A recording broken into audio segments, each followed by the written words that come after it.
Sveiki, ķekavieši! Mani sauc Gatis Līcis, un es esmu ķekavietis. Nekompetence, meli, korupcija, mantrausība – tie ir vārdi, kas man nāk prātā, vērojot mūsu pozīcijas deputātu darbošanos ap mūsu budžetu. Mūsu priekšstāvu darbību rezultātā mēs esam nopirkuši graustu par 300 000 eiro un nezinām, ko ar to tagad darīt. Kolēģi, manā rīcībā ir informācija, kas liecina, ka objekta pie Mārtiņa iegāde ir negodīgs un koruptīvs darījums. Man ir pienākums par to ziņot korupcijas novēršanas un apkarošanas birojam, un tieši tā es arī rīkošos. Īsais stāsts ir tāds. Pirms gada telpu īpašnieks piedāvāja Ķekavas novada domai iegādāties šīs telpas par 260 000 eiro. Deputāti veica izpēti un secināja, ka telpas ir sliktā stāvoklī un tās nav nepieciešams novadam. Viss loģiski. Pēc gada, šī gada septembrī, Ķekavas novada domai parādījās vēstule ar pirmpirkuma tiesību atteikumu atkal par šo īpašumu. Un pēkšņi, kā no gaisa, mēs secinājām, ka mums šis īpašums ir ļoti nepieciešams. Tur jāizvieto policija.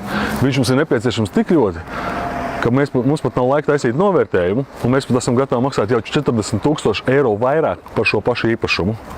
Šobrīd mums ir iespēja pašiem darīt to, ko mēs gribējām, tātad izvietot šeit policiju, bet ēka ir jānopērk un jāveic viņā remonts. Deputāti nobalso, lēmums ir pieņemts. Par 9-2 atturās 2 lēmums pieņemt. Telpas esam nopirkuši. Tās pieder Ķekavas novadam. Mums ķekavieši. Starp citu uzsver, jo darījums tika apmaksāts no mūsu nodokļiem. Tagad policistiem būs jaunas mājas. Jūs tā domājat? Nebūs. Toreiz neizvērtējot, kam būtu optimāli pārcelties uz šo ēku. Mēs lēmuma projektā tā arī ierakstījām, kad mēs izmantojam pirmpirkuma tiesības un ēku izmantosim policijas vajadzībām.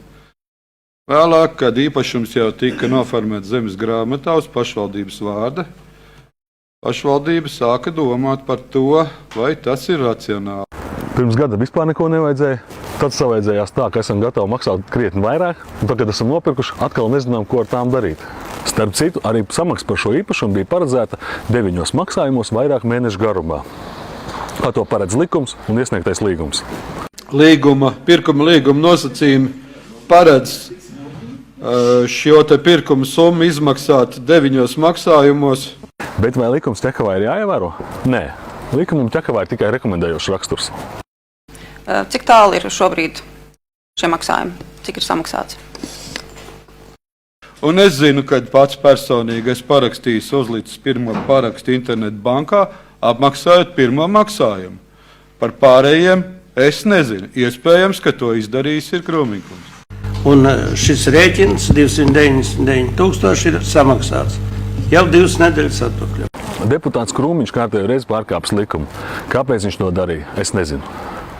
Kā notiek plānošana mūsu novadā un uz ko balstās deputāti, man nav īsti skaidrs. Un izskatās, ka arī deputātiem par to ir maza sajēga.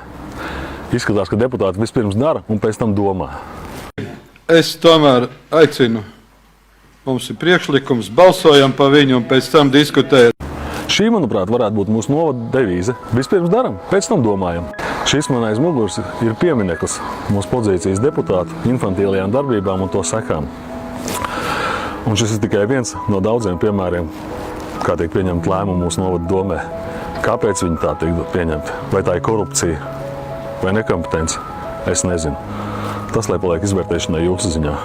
Priecīgus svētkus!